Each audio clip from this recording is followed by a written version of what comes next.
Initially ये था कि आपके पास इन्वेस्टमेंट कम होती है तो आपको ज़रा मेहनत करनी पड़ती है रियल एस्टेट की फील्ड में, ग्राउंड वर्क ज़्यादा करना पड़ता है। कोई भी सोसाइटी होती है उसकी मेजर डील जो है वो हम सोसाइटी से ले लेते हैं। इस वजह से हमें रेट्स बहुत अच्छे मिलते हैं और हम उसी तरह से अपने क्लाइंट्स को बहुत अच्छा अकोमोडेट कर सकते हैं। ज़्यादातर लोग ये समझते हैं कि हमने एक फ़ाइल ले ली है तो मतलब हमने ज़मीन ले ली है, मतलब कब्ज़ा कर लिया हो, ऐसा तरीके से। तो क्या ऐसा उनका सोचना दुरुस्त है? एक बंदा फ़ाइल ले लेता है तो वो फ़ाइल लेने के बाद दो चीज़ों से डरता है। एक तो उसकी किस्त लेट ना हो जाए, ठीक है, और दूसरा नक्शे में से उसकी लोकेशन ना चेंज हो जाए। बिल्कुल अगर हम फाइल लेते हैं, उसकी बैलेट कराते हैं, फिर पेमेंट करना छोड़ देते हैं, फिर हमें सोसाइटी से गिला नहीं करना चाहिए कि हमारा प्लॉट नंबर चेंज हो गया। प्लाट है वो, उसका व्यू अच्छा हो, नदी के किनारे पे हो, तो यहाँ से सुपरमार्केट भी सामने नज़र आ रही हो, पार्क भी सामने हो और जनाब जीटी रोड भी सामने हो ऑब्वियसली। तो इस तरह भी आपके साथ हुआ है कुछ? अब ये एक एग्जांपल मैं आपको देता हूँ कि हम किसी बंदे को कोई फाइल लेके देते हैं, उसका अगर रेट इंक्रीज हो जाता है तो बोलेगा कि मेरी किस्मत है। अगर किसी बंदे को फाइल लेके देते हैं, उसका रेट कम हो जाता है तो वो आके बोलेगा कि ये आपने लेके दिए इसलिए रेट कम हो गया। आप क्या देखते हैं पाकिस्तान में रियल एस्टेट का क्या फ्यूचर है? कोई भी ऐसा बिजनेस नहीं है जिसमें इतनी इंडस्ट्री अटैच हो जितनी रियल एस्टेट के बिजनेस में अटैच हैं। तो पाकिस्तान की भी मजबूरी है, पाकिस्तान के लिए ज़रूरी भी है कि रियल एस्टेट का बिजनेस जो है वो चले। तो मुझे आप क्या मशवरा देंगे कि मैं फाइल्स लूँ या फिर डायरेक्ट प्लॉट ले लूँ या फिर विलाज ले लूँ? आपका मशवरा इसमें क्या है? इन्वेस्टमेंट मेरे पास फ़र्ज़ करें मौजूद है। आप 1 एकड़ के अंदर 160 मरले होते हैं, 160 मरले ही बेच सकते हैं, उससे ज़्यादा ना आप बेच सकते, बेच सेल कर सकते। लेकिन जब फाइलों के अंदर बात आती है तो हम 1 एकड़ के अंदर लाखों फाइलें भी सेल कर सकते हैं। हम इस वक्त जो काम कर रहे हैं गुजरांवाला में, वो डीसी कॉलोनी और डीएचए गुजरांवाला के साथ कर रहे हैं।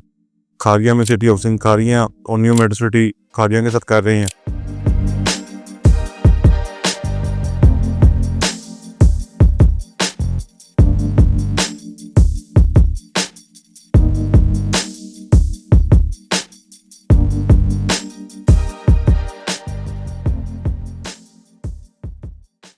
बिस्मिल्लाहिर्रहमानिर्रहीम। अस्सलाम वालेकुम दोस्तों, कैसे हैं आप लोग? आज की एक नई पॉडकास्ट में मैं हूं उस्मान ज़फ़र मलिक, आपका दोस्त, आपका भाई। और आज की इस शानदार पॉडकास्ट में हमारे पास जो हमारे मेहमान हैं वो भी बहुत शानदार किस्म के हैं। उनके बारे में मैं यही कहूँगा कि इनका रियल एस्टेट की दुनिया में और ई कॉमर्स की दुनिया में एक बहुत बड़ा नाम है, काम है और मुकाम है। तो बग़ैर किसी ताख़ीर के चलते हैं जनाब तैमूर जमील साहब, जो कि सीईओ हैं फ्यूचर बिज़नेस सॉल्यूशन के। जी, अस्सलाम वालेकुम सर। वालेकुम सलाम, बहुत शुक्रिया। कैसे हैं सर? खैरियत है? अच्छा सर, सबसे पहले तो मैं ये जानना चाहूँगा कि आपने ये रियल एस्टेट का ख़ास तौर पे जो बिज़नेस है या ई कॉमर्स का है, ये कब स्टार्ट किया और स्टार्टिंग में आपके साथ क्या मसाइल थे?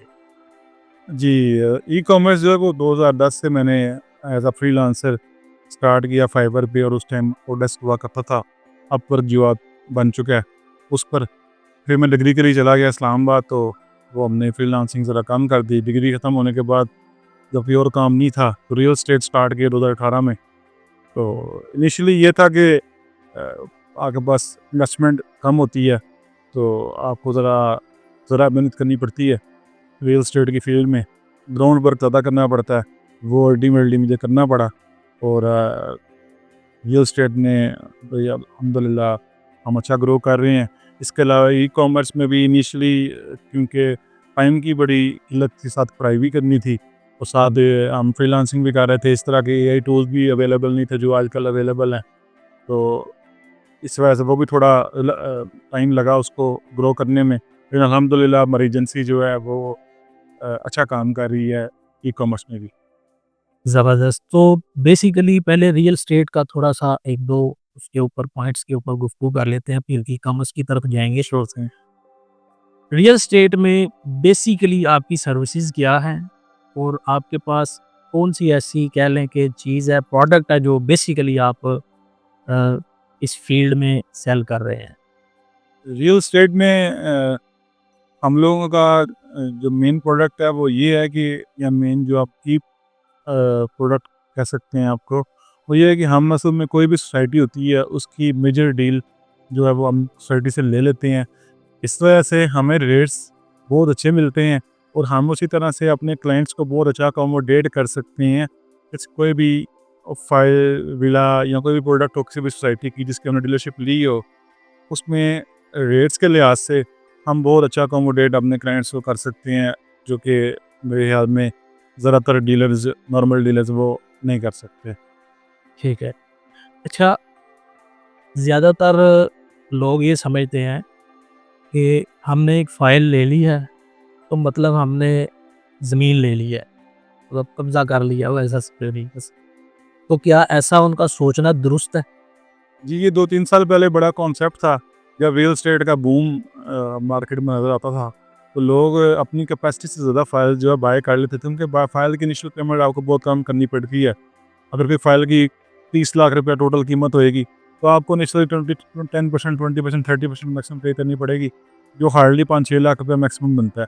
तो लोग अपनी कैपेसिटी से ज़्यादा बाय कर लेते थे, कि जिसको फिर उसको इंस्टॉलमेंट्स पे करने में मुश्किलात का सामना करना पड़ता था। तो वो जब आप इस तरह का कोई काम करेंगे, अपने कैपेसिटी से बढ़कर कोई भी काम करेंगे, तो वो आपके लिए किसी भी सूरत में फ़ायदेमंद नहीं हो सकता। तो हमारे लोगों को चाहिए कि वो उतनी चीज़ बाय करें, उतनी फ़ाइल बाय करें जिसकी वो इंस्टॉलमेंट्स पे ऑफ कर सकती हैं, और एक्सपेक्ट ये करें कि उसको पे ऑफ करने के बाद उसको सेल करें। मतलब फ़ाइल आपकी जब इनिशियली मिलेगी वो ऑन ग्राउंड अवेलेबल नहीं होएगी। वो अपना पेमेंट प्लान 2 साल का, 2.5 साल का, 3 साल का है, उसमें आप 6 मंथ से 1 साल का गैप रखते हैं। जब आपको ऑन ग्राउंड प्लॉट मिलता है, वो फिर उस ऑन ग्राउंड प्लॉट की वैल्यू जो है, वो आपने जो इन्वेस्टमेंट की हुई है उससे ज़्यादा होगी। उससे पहले कोई भी चीज़ अगर ज़्यादा बढ़ती है, तो वो उसको हम अपनी ज़ुबान में सट्टा बोलते हैं, या वो चीज़ होगी, वरना फिज़िकली वो चीज़ इतनी ऑर्गेनिकली चीज़ जो है ना, इतना ग्रोथ नहीं कर सकती विदाउट बीइंग ऑन ग्राउंड। ठीक है। अच्छा, फाइल्स के रिलेटेड मेरे ज़हन में एक क्वेश्चन आ रहा है जो मे बी आम कॉमन लोगों के ज़हन में भी आता होगा। वो ये है कि एक बंदा फाइल ले लेता है, ठीक है? तो वो 2 तरह से फिर डरता है।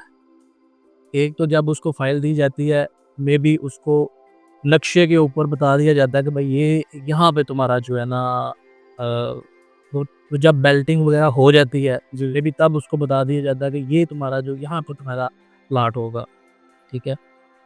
तो वो फाइल लेने के बाद 2 चीज़ों से डरता है। एक तो उसकी किस्त लेट ना हो जाए, जी, ठीक है? और दूसरा नक्शे में से उसकी लोकेशन ना चेंज हो जाए। बिल्कुल ऐसे तो। क्या वो ठीक डर रहा है? मतलब उसका डरना जायज़ है? ये अगर आप बैलेटिंग में आ गए हैं किसी भी सोसाइटी की, और आपको भी नंबर अलॉट हो गया है, फिर आपको डरना इस सेंस में चाहिए कि आपको जो पेमेंट प्लान कंपनी की तरफ से दिया गया उसको आपने फॉलो करना है। अगर आप फॉलो करते रहेंगे, टाइम टाइम पेमेंट्स करते रहेंगे, और आपका नंबर भी अलॉट हुआ हुआ है स्पेसिफिकली किसी ब्लॉक के अंदर, किसी गली के अंदर, तो वो आपका प्लॉट बरकरार रहेगा। अगर हम फाइल लेते हैं, उसकी बैलेट कराते हैं, फिर पेमेंट करना छोड़ देते हैं, फिर हमें सोसाइटी से गिला नहीं करना चाहिए कि हमारा प्लॉट नंबर चेंज हो गया।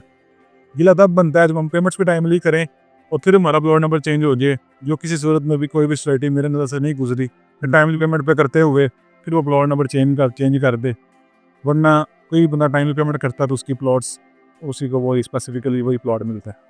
सही। अच्छा, तो मेहुल भाई मुझे बताएँ कि आपके साथ कभी ऐसा भी हुआ है कि एक क्लाइंट आपके पास आ गया है, तो वो चाहता है कि मुझे कम से कम कीमत में प्लॉट या फाइल मिले, और आगे उसकी जो डिमांड्स हैं, उनकी जो लिस्ट है वो भी बहुत ज़्यादा हो कि मेरा जो प्लॉट है वो उसका व्यू अच्छा हो, नदी के किनारे पे हो, तो यहाँ से सुपरमार्केट भी सामने नज़र आ रही हो, पार्क भी सामने हो और जनाब जीटी रोड भी सामने हो ऑब्वियसली। तो इस तरह भी आपके साथ हुआ है कुछ? इसी तरह अक्सर ये होता है कि हर बंदा ही चाहता है, स्पेसिफिकली हमारी मार्केट में लोग इस तरह से हैं, तो चाहेंगे कि पैसे हमारे मिनिमम से मिनिमम लगे और क्वालिटीज़ ऑफ एमिनिटीज़ हमें बहुत हाई क्लास मिलें, जो किसी भी सूरत में पॉसिबल नहीं है। आप कैपिटल में भी आपने देखा है, इस्लामाबाद में भी आप रहे हैं, दुबई भी आप रहे हैं, पाकिस्तान में भी आपने देखा है। हर चीज़ का बैलेंस जो है वो बहुत ज़रूरी है।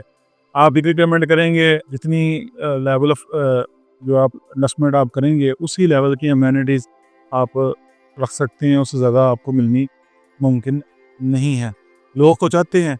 अब ये एक एग्ज़ाम्पल मैं आपको देता हूँ कि हम किसी बंदे का कोई फ़ाइल लेके देते हैं, उसका अगर रेट इंक्रीज़ हो जाता है, तो बोलेगा कि ये मेरी किस्मत है। अगर किसी बंदे को फ़ाइल लेके देते हैं, उसका रेट कम हो जाता है, तो वो मुझे वो आके बोलेगा कि ये आपने लेके दी इसलिए रेट कम हो गया। अच्छा। हालाँकि इस तरह से नहीं है। ये मार्केट है, इसमें ऊपर भी जाना है, इसमें नीचे भी जाना है। आज ये नीचे है तो कल ये ऊपर है, कल ये ऊपर है तो परसों ये नीचे है। हमें ये ऑब्ज़र्व करना चाहिए कि हमने जो चीज़ लेनी है, उसमें वेट एंड वॉच का क्राइटेरिया जो है वो उसको मद्देनज़र रखना है।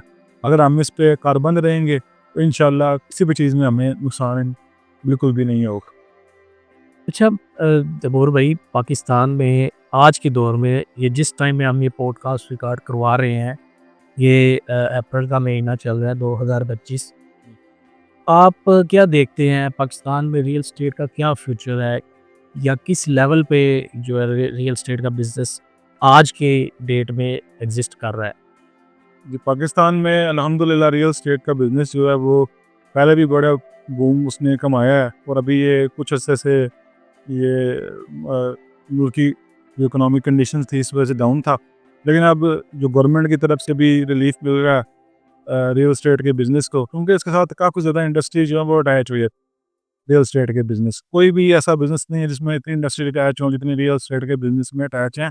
तो पाकिस्तान की भी मजबूरी है, पाकिस्तान के लिए ज़रूरी भी है कि रियल एस्टेट का बिज़नेस जो है वो चले, और इंशाल्लाह जिस तरह से गवर्नमेंट की पॉलिसीज़ रियल एस्टेट के हक़ में आ रही हैं, तो जिस तरह ये पहले बूम में था, इंशाल्लाह मुस्तक़बिल करीब में भी ये बूम में आएगा।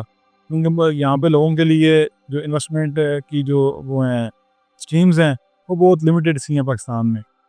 ये एक अच्छी हर जगह अवेलेबल, किसी भी सिटी में आप किसी भी आप गाँव में चले जाएँ, आपको पीस ऑफ लैंड मिल जाता है अपने बजट के अंदर, तो आप उसको बाय कर सकते हैं, जिसको अल्टीमेटली अपनी ज़रूरत आने पे सेल करके अपना ज़रूरत जो है उसको पूरा किया जा सकता है। अच्छा, ज़बरदस्त हो गया तैमूर भाई। मुझे अब ये बताएं कि फ़र्ज़ करें मैंने अब रियल एस्टेट में आना है, इन्वेस्टमेंट करनी है, तो मुझे आप क्या मशवरा देंगे कि मैं फाइल्स लूँ, या फिर डायरेक्ट प्लॉट ले लूँ, या फिर विलाज ले लूँ? आपका मशवरा इसमें क्या है? इन्वेस्टमेंट मेरे पास फ़र्ज़ करें मौजूद है, तो इन तीनों में से आप क्या मुझे मशवरा देंगे? बेस्ट ऑप्शन कौन-सी होगी? देखिए, सबसे पहले मैं आपसे पूछूँगा कि आपका बजट क्या है? ठीक है। सपोज़ हम करते हैं कि आपके पास तीनों तीनों चीज़ों का बजट जो है मौजूद है। तो मैं आपको बोलूँगा कि कोई भी चीज़ ऐसी लें जो ऑन ग्राउंड मौजूद हो। क्योंकि ऑन ग्राउंड जो चीज़ होगी, उसको उसको एक्सेसिव तौर पे सेल नहीं की जा सकता। आप 1 एकड़ के अंदर 160 मरले होते हैं, 160 मरले ही बेच सकते हैं, उससे ज़्यादा नहीं आप बेच सकते, बेच सेल कर सकते। लेकिन जब फाइलों के अंदर बात आती है, तो हम 1 एकड़ के अंदर लाखों फाइलें भी सेल कर सकते हैं। किसी को पता नहीं होता कि उस किसकी फाइल है, आपके पास फाइल है, किसी और के पास फाइल है, किसी और फाइल है, नंबर नहीं लिखा हुआ उसके ऊपर। तो ये है कि मैं आपसे रिक्वेस्ट ये करूँगा या आपको सजेशन ये दूँगा कि आप कोई भी चीज़ ऐसी लें जो कि ऑन ग्राउंड हो। अगर वो चीज़ ऑन ग्राउंड होगी, तो वो बहुत जल्दी जो है ना आपकी इन्वेस्टमेंट में आपको प्रॉफ़िट दे के आप उसको एग्ज़िट कर सकते हैं। मतलब कि ऑन ग्राउंड में ये तो प्लॉट्स ही आ जाएँगे। ऑन ग्राउंड में प्लॉट्स आ जाएँ, विलाज़ आ जाएँगे, अगर विलाज़ बने हुए होंगे तो। विलाज़ अगर बने हुए नहीं हैं, मतलब उनमें काम रहता है, तो हू नोज़ कि वो कब काम कंप्लीट होगा। आप आगे खुद तो कंप्लीट नहीं कराएँगे, ऑब्वियसली वो कंपनी ने क्रेडिट आगे आपको देना है। तो अगर वो कंप्लीट हुआ हुआ है, आप रेडी टू मूव विला है, तो आप मूव कर सकते हैं। अगर नहीं आप चाहते तो फिर आप प्लॉट लें, उसमें खुद घर बना लें। हम इस वक्त जो काम कर रहे हैं गुजरांवाला में, वो डीसी कॉलोनी और डीएचए गुजरांवाला के साथ कर रहे हैं। खारिया में सिटी हाउसिंग खारिया और न्यू मेट्रो सिटी खारिया के साथ कर रहे हैं। मंडी बहावलदीन में न्यू मेट्रो सिटी मंडी बहावलदीन, जेलम में सिटी हाउसिंग जेलम के साथ कर रहे हैं।